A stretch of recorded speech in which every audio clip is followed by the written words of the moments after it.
Oh, hi there. You're here to inquire about the cure?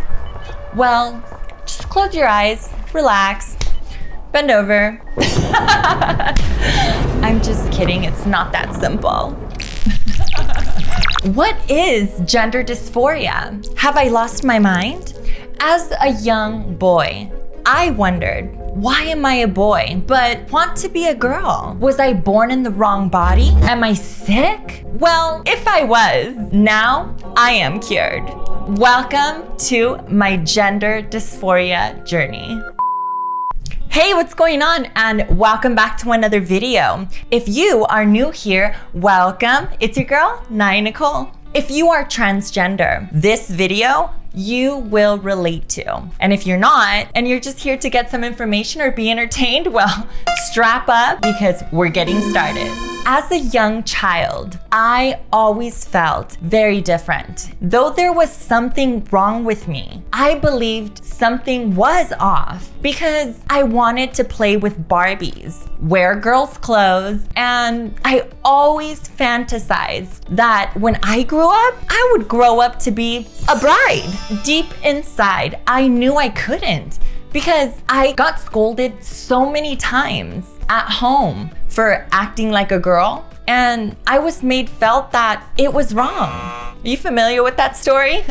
While growing up, I was made fun of, called really degrading names. I can't and honestly don't want to repeat on here exactly what some of them were. To say the least, the names were just as equally hurtful, like hurtful names like fairy, princess boy, girly, and butterfly. Trust me when I tell you, in Spanish, they sound so much worse when used as insults.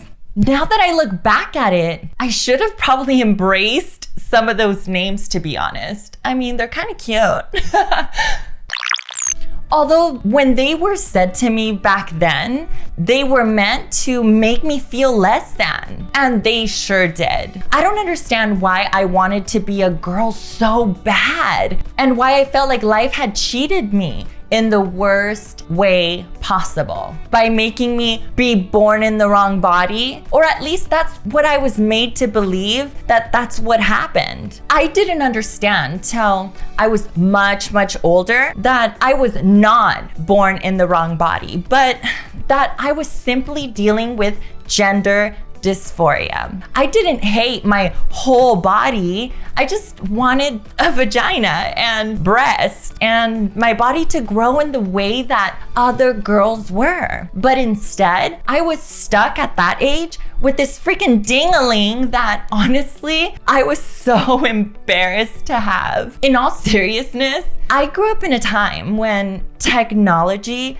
was still emerging and expanding. The early 2000s was the time when that one TV show was on TV. Maury was on. Man or woman? I think it's a man. You think it's a man? Definitely. I don't even want to ask you why, but I will.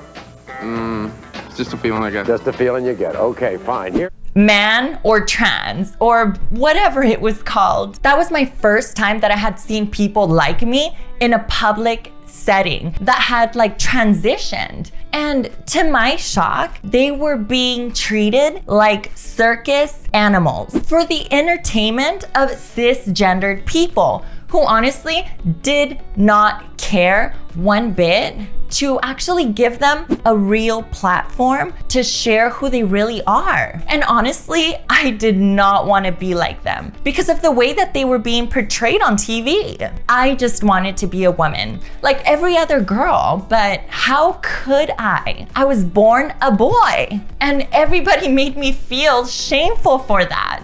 Growing up in a Latino culture also did not help. Machismo runs deep in the veins of some of my Latino relatives, especially at that time. Being any type of feminine when you are male is like spitting in the faces of your parents. And well, you're defective. It's kind of embarrassing for them. Growing up without having true examples of who you are is very confusing for a child or a teen because you don't really know what you are capable of becoming. Being the gay hairdresser from down the block that everybody got their hair done by and makeup, but everybody talked shit about behind their back, or the trans circus performer on TV were not exact role models that I inspired to become. From a kid to about 14 years old, I tried to be a good boy and do everything that I could to not disappoint my family. As I grew up and I learned more and more of what was possible, I grew hope and courage that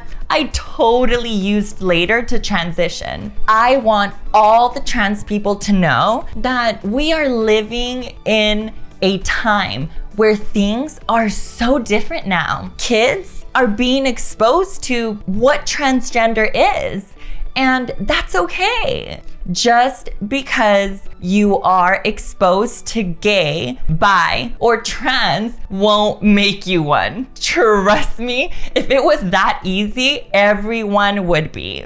I encourage anybody that feels a disconnect with their body and gender to see a licensed medical professional, whether that's a psychologist or a psychiatrist, to help you navigate through your trauma. Yeah, I said trauma. It is traumatizing to be born with a brain that doesn't fit what you are becoming naturally. That's traumatizing. It is hard. To hate your body is so easy because everyone around you seems to make it easy for you to. Your body as a whole is not the problem. You need to align who you want to be. The shame and disgust you might have of the body you have is not towards who you are. Remember that.